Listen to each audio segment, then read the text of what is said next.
అందరికీ నమస్కారం అండి. చాలామంది మనలో ఏం చేస్తూ ఉంటారంటే జరిగిపోయిన విషయాలు గుర్తు తెచ్చుకుంటూ ఉంటారు. అవి ఆనంద విషయాలు అనుకోండి, సంతోషంగా ఉంటుంది. కానీ బాధాకరమైన విషయాలు అనుకోండి, మనసు ఎంతో గాయపడుతుంది కదా.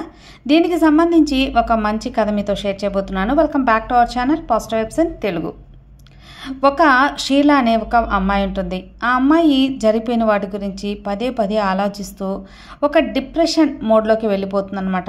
ఏమీ పని చేయకుండా తిండి తిప్పలు మానేసి చాలా అసౌకర్యమైన పరిస్థితిలో ఉంటుందంటే అసలు ఏమీ చేయకుండా బాధాకరంగా ఉంటుంది. అబ్బాయి చూస్తేనే ఏదో దిగుల్లో ఉంది అమ్మాయి అన్నట్లుంటుంది. కానీ తనకి హుషారుగా ఉండాలి అని చెప్పి చాలా ఇష్టం. తనకు తానే రియలైజ్ అయ్యి నేను ఎందుకు ఇలా ఉన్నాను, నేను మారాలి కదా, నాకెందుకు ఇంత బాధాకరమైన మనసు అనేది ఏర్పడిపోయి నా మనసుకు గాయమవుతుంది, దీని నుంచి నేను బయటికి ఎలా రావాలి అని చెప్పి తానే రియలైజ్ చేసుకుందన్నమాట. అలా రియలైజ్ అయినప్పుడు తన ఆ విషయాన్ని తన స్నేహితురాలతో పంచుకున్నప్పుడు ఆ స్నేహితురాలు చెప్తుంది, మన ఊర్లో కొత్తగా ఒక జైన్ గురువు వచ్చున్నాడు, ఆ జైన్ గురువు దగ్గరికి వెళ్తే నీకు కావాల్సిన సొల్యూషన్ అనేది ఇస్తాడు అని చెప్పి. సరే, ఇంకా తన స్నేహితురాలు చెప్పిన విధంగా ఆ జైన్ గురి దగ్గరికి వెళ్తుంది షీలా. అక్కడ ఆ జైన్ గురిని కలుసుకుంటుంది. ఆయన ధ్యానంలో ఉండగా అడుగుతుందన్నమాట, గురువుగారు నాకు చాలా బాధాకరంగా ఉంది మనసు, ఏ పని మీద కూడా నిమగ్నం చేయలేకపోతున్నాను, నేను ఎందుకు ఇంత దిగులుగా ఉన్నాను, నాకే నన్ను చూస్తే నచ్చట్లేదు అని చెప్పి. అప్పుడు జైన్ గురు ఒక విషయం చెప్తాడు, ఇలారా నీకు సరైన సమాధానం చెప్తానమ్మా అని చెప్పి కొంత దూరం తీసుకెళ్తాడనమాట. అక్కడ బాగా ఒక నది పారుతూ ఉంటుంది. ఆ నది పారుతూ ఉన్న సమయంలో ఆ అమ్మాయిని చూపించి, అమ్మాయి ఈ నది చూస్తే నీకేమనిపిస్తుంది అంటే, ఏమనిపిస్తుందో గురువుగారు, చాలా స్వచ్ఛంగా తేటమైన నీరు చాలా బాగా ఉంది, చూసేదానికి ఆహ్లాదకరంగా ఉంది, ఈ నీళ్లు తాగొచ్చు అమ్మా అని అడుగుతాడు ఆ జైన్ గురు. తాగొచ్చు గురువుగారు, చాలా తేటగా ఉన్నాయి కదా, చాలా బాగుంటాయి, తప్పకుండా తాగొచ్చు అని చెప్తుంది. సరే, ఇదే అటు ఇటు అడ్డుకట్ట కట్టేసామనుకో అప్పుడేమవుతుంది అంటాడు. అప్పుడు చెరువు అవుతుంది, నీళ్లు పారదు కాబట్టి నిల్వ ఉంటాయి, అప్పుడు చెరువు అవుతుంది అంటాడు.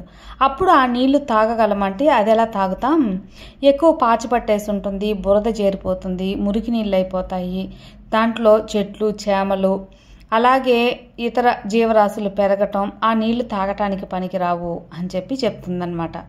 అవును కదా, అందుకే ఎప్పుడు కూడా పారే నీళ్ళే స్వచ్ఛమైన నీళ్లు. అదేవిధంగా ఆనకట్ట కట్టినప్పుడు ఆ నీళ్లు నిల్వ ఉంటాయి కాబట్టి అవి మంచి నీళ్లు కాదు. అదేవిధంగా నీ యొక్క మనసులోని ఆలోచనలు కూడా అలాగే నిల్వ చేసుకుంటే బాధే మిగులుతుంది. కాబట్టి నీ ఆలోచనలను ఎప్పుడు కూడా ప్రవహించే నదిలా ఉంచుకో, అప్పుడే స్వచ్ఛంగా ఎలాంటి దిగులు ఉండకుండా ప్రశాంతంగా ఆనందంగా ఉంటావు. అసలు జీవితంలో సంతోషంగా నిరంతరం ఉండాలంటే ఇదే ఒక మంచి చిట్కా. ఈ చిట్కాను నువ్వు పాటిస్తే జీవితాంతం ఎప్పుడు కూడా ఆనందంగా ఉండొచ్చు.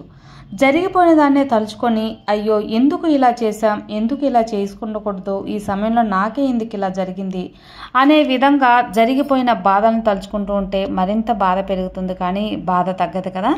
కాబట్టి ఎప్పుడు కూడా నువ్వు అలా ఉండవద్దు.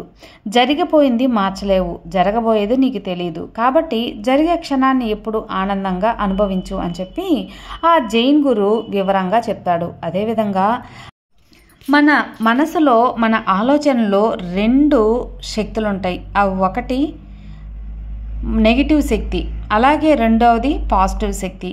ఆ రెండు ఎప్పుడు పోరాడుతూ ఉంటాయి. కాబట్టి మనం ఆ పాజిటివ్ థింకింగ్ అనేది ఎక్కువ చేసుకుంటూ ఆ పాజిటివ్ ఆలోచనలు చేసుకుంటూ ఉంటే మన జీవితం సాఫీగా ఉంటుంది. అలా కాకుండా నెగిటివ్ థింక్ అనేది చేసుకుంటే ఆ నెగిటివ్ అనేది మన జీవితం మీదే ప్రభావం చూపుతుంది. అంటే ప్రశాంతత లేకపోవటం, ఏది చేయాలనిపోవటం, చేయాల్సిన టైంలో చేయలేకపోవటం, ఏది చేసినా అందులో మన పూర్తి సంకల్పం పెట్టకుండా, మన పూర్తి అవగాహన పెట్టకుండా చేసినందు వల్ల అది సక్సెస్ కాదు.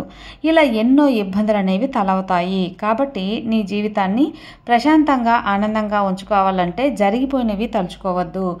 నది ప్రవాహంలా జరుగుతున్న జీవితాన్ని నువ్వు ఆనందంగా ఆస్వాదించు అని చెప్పి వివరంగా జైన్ గురు ఆ అమ్మాయికి చెప్తాడనమాట. ఆ అమ్మాయికే కాదండి, ఇప్పుడు అర్థమైంది మనకు కూడా అనుకుంటూ ఉంటాం, నాకు 2 సంవత్సరాల క్రితం ఇలా జరగకుండా ఉంటే నేను ఇంత కష్టం అనేది అనుభవించను, నాకు అప్పుడు అలా జరిగి ఉండకూడదు, ఇలా జరుగుంటే బాగుంటుంది, నేను అప్పుడు అలా ఎందుకు మాట్లాడాను, నాకే ఎందుకు ఇలా జరుగుతుంది, ఇలా ఎన్నో జరిగిపోయిన వాటి గురించి తలుచుకొని బాధపడుతూ ఉంటాం. దానివల్ల మరింత దుఃఖం, ఇప్పుడు ప్రజెంట్ మన ఆనందాన్ని కోల్పోవటమే కాకుండా మనం ఇప్పుడు ఏం చేయాలి అనే దాని మీద కూడా దృష్టి మళ్లించలేకపోతూ ఉంటాం అనమాట. అంటే మన సక్సెస్ అనేది అక్కడే ఆగిపోతుంది. అలా కాకుండా ముందడుగు వేసి మన ఆలోచనలు స్వచ్ఛంగా ముందుకు తీసుకొని వెళ్తూ ఉంటే జీవితంలో మంచి స్థాయికి వెళ్ళొచ్చు, మనం అనుకున్న గోల్ని కూడా సాధించవచ్చు. అది ఫ్రెండ్స్ ఈరోజు వీడియో. ఈ వీడియో కూడా మీకు అందరికీ మోటివేషనల్గా నచ్చుతుంది అనుకుంటున్నాను. నచ్చితే లైక్ చేయండి, మరికొంతమందికి షేర్ చేయండి. కొత్తగా మన ఛానల్ చూస్తే సబ్స్క్రైబ్ చేసుకోండి. మరో మంచి మోటివేషనల్ స్టోరీతో మీ ముందుకు వస్తాను. అంతవరకు have a good day friends. Thank you for watching. Bye.